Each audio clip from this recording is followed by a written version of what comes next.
Sir वो मांसाहार के प्रति मतलब अपना आक्रोश जताते हैं।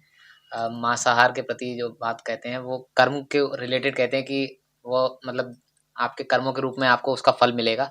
तो आप कर्म को और इसको मांसाहार जो लोग कर रहे हैं इसको कैसे देखते हैं? देखिए, कर्म और मांसाहार दोनों को इसको ऐसे समझिए कि जो हमारे जीवन में अभी चल रहा है, भगवान ने जब हमको जन्म दिया है, तो जन्म इसलिए दिया है कि आपको जितनी चीजें ये दी जा रही हैं, इनको भोग कर आपको वापस आना है। ठीक है। ये मतलब है हमारे जीवन का। लेकिन जैसे ही हमारा जन्म होता है, जन्म होते ही माया बाहर खड़ी होती है और माया हमको गोद में ले लेती है। जैसे माया का मतलब गुरुजी कैसे गोद में ले लेती है? जो बाहर बुआ खड़ी है, वो माया है। मामा, चाचा, फूफा, ये सब माया के रूप में खड़े हुए हैं हमारे लिए। और फिर हम इसमें फंस जाते हैं। और इसमें फंसने के बाद हम गलत गलत चीजें, अच्छी अच्छी चीजें अलग अलग करते हैं। अब आते हैं मांसाहार पर, जो प्रश्न आपका है। आप खुद सोचिए, किसी भी व्यक्ति को आप जरा सा जलते हैं, आपको कितना पीड़ा होती है। और आप किसी भी जीव को मारकर या जिंदा भून कर खा रहे हैं, कैसे खा सकते हैं आप बताइए मुझे। आप इंसानों में और राक्षसों में कैसे अंतर समझेंगे? यही समझेंगे। यही अंतर है। इंसानों में राक्षसों के सींग पहले भी नहीं होते थे। जो आप रामायण महाभारत इन सब में देखते हैं, वो एक काल्पनिक एक रूप है कि इस तरीके से राक्षस हुआ करते थे।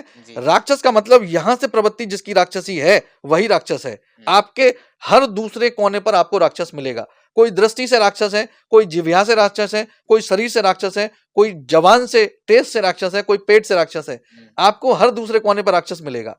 अब आते हैं इस पर कर्मों के अनुसार। आपके प्रारब्ध और आपके इस जन्म के कर्म मिलाकर आपको ही भोगना है। हो सकता है कि आपके प्रारब्ध इतने ज्यादा हो गए थे कि इस जन्म में आप भोग ही नहीं पाए, तो इस जन्म के प्रारब्ध आप आगे जाके भोगेंगे।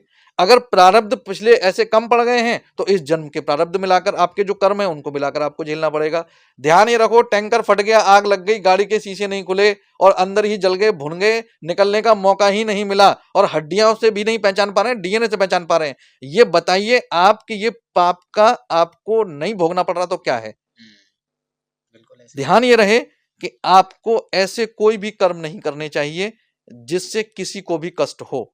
अब किसी को कष्ट में जितनी जान एक चींटी में है, उतनी ही जान आपके शरीर में है। जो जीव आपके अंदर है वही जीव हाथी के अंदर है। जो जीव आप काट कर खा रहे हो उसके अंदर है, वही जीव आपके अंदर है। कैसे कर सकते हैं? हम सब तो परमात्मा की संतानें हैं ना। बिल्कुल। तो आपको किसने ये अधिकार दिया किसी को मारकर आप खा सकते हैं? बिल्कुल गलत है। इसके विरोध में प्रेमानंद बाबा नहीं, हमारा पूरा सनातन धर्म है कि आपको कोई भी किसी भी तरीके का मांसाहार का प्रयोग नहीं करना चाहिए। और दूसरी भाषा में कहें तो ये तामसी प्रवृत्ति में आता है। इसका तो प्रयोग राक्षस करते थे, कभी भी देवताओं ने और मनुष्यों ने नहीं किया। कर रहे हैं तो वो राक्षसी प्रवृत्ति में आएंगे ही। जी।